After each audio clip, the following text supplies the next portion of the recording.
You've made it to the end of this session, C++, so good for you, 276. This here is on page 431. This is 7.9, arrays with 3 or more dimensions. You don't have to worry for this particular class. We will not, as a matter of fact, we won't go to 3-dimensional arrays. We will stick to 2-dimensional arrays or paired or parallel arrays at most. Let me just describe to you where you would see what you are seeing happen here with multi-dimensional arrays. From our previous example, we looked at a 2-dimensional array. We had rows and columns, divisions and quarters. So division 1, 2, 3, quarter 1, 2, 3, 4. That would represent 1 year.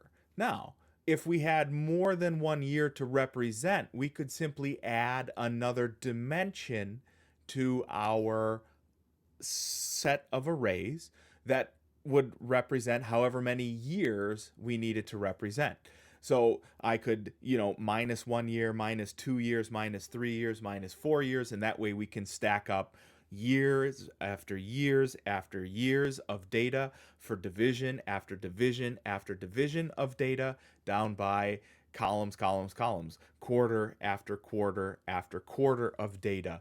This makes C++ a really, really very powerful big data management tool that is baked into other courses, that is baked into bigger problems and bigger fish than we have to fry for this particular session. So can we have multi-dimensional arrays? Yes, you have seen this in Excel, as a matter of fact, when we have worksheet in the same workbook that represent, like I said just before, maybe year over year data, month over month data, what have you.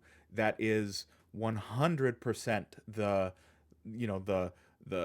persistent analog we've seen, something tangible that you have done before. I know it feels like probably right here after several hours spent with arrays so far in C++, I'm sure it feels heady, unnatural, and complicated, but the more you get to work with data like this, and again, just think Excel spreadsheets, that's something comfortable and familiar, the more it is you realize, yeah, I really have worked with multi-dimensional data before. It can do it. It does do it. You will do it, just not this week.